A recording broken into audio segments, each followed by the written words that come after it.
Rising fuel cost, rapid inflation, and some of the most strict emissions regulations ever. Is now the time to consider a hybrid? Well, today we're going to be taking this 2015 Honda Civic Hybrid through its paces. Ladies and gentlemen, hold on to your Kroger cards. It's time to save some money.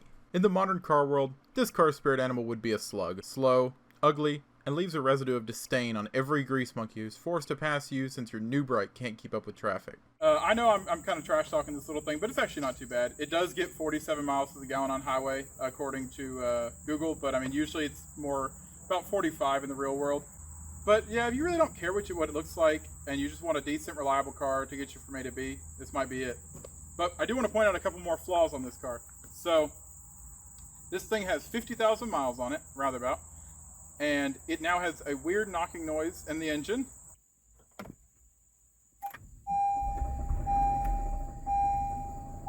Some of these weather sealing around here have started to fade and chip. Not sure why that is, and the AC is completely out. So, I don't know if Hondas are what they used to be or not. I haven't, owned one this new, but that is something to worry about. So, there you go. Now, the interior is where this vehicle really shines, and newer vehicles in general. It's brimmed with gadgets to make your driving experience feel more modern than it really is.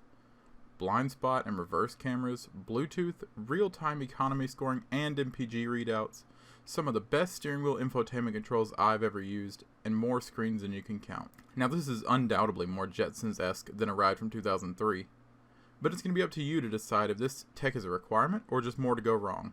And if you choose the latter, you could buy an older car for a whole lot less that drives just as well as this one does.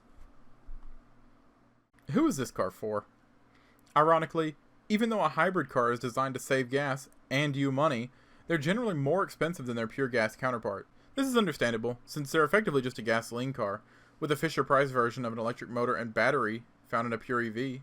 According to Kelley Blue Book, this car's fair market value is right at $13,000, which puts it just $600 under the cheapest new car in the US, the Chevy Spark. Now, the Spark lacks any resemblance to its given title. It's not a viable alternative to a full hybrid.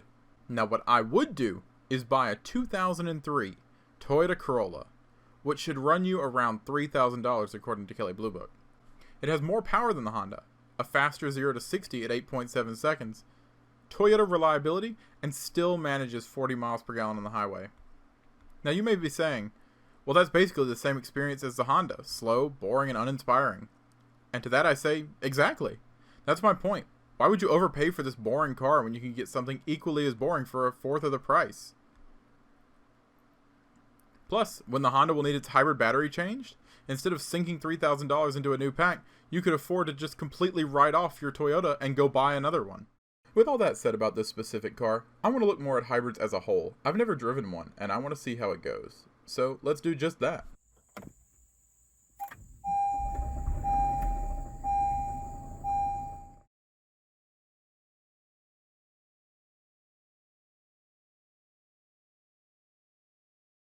Alright guys, so now we're driving the Honda. So far it's, pretty much more the same. It's very boring and very economy car, but I mean, it's not too bad. It's pretty comfortable for the most part for what it is. We're about to take it out here on the highway right here, about 55 miles an hour. We'll see how it goes. One thing I have noticed is, I think it may be the regen braking in the electric motor. Whenever you push the brake, it almost sticks. Kind of. It's definitely a very weird feeling that I have not experienced before.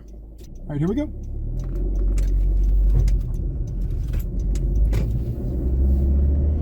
Like I said, it is a CVT, so we're not going to hear any of the big gear shifts. It's just going to be kind of a wah. But we're already up to 45,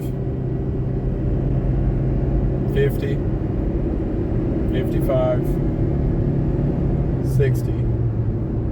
So it's definitely not fast. I mean, it's okay for what it is, for a nice commuter. And then when you put on economy mode, and it kind of cools itself down a little bit.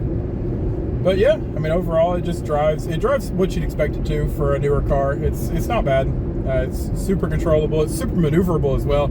I noticed just moving it around here, going back and around and turning around and stuff, it's awesome. And it's also got a camera on the passenger side over there in the mirror. So whenever you go to turn right, it'll show up there, and it'll, that way you can see what's over there before you make the turn. So that's super helpful. No camera on this side, which I find is kind of weird, but I guess it's normal for newer cars. And the stereo system's pretty good. I really like the controls on the steering wheel. That's super helpful. But yeah, not too fast. But I mean, it's usable.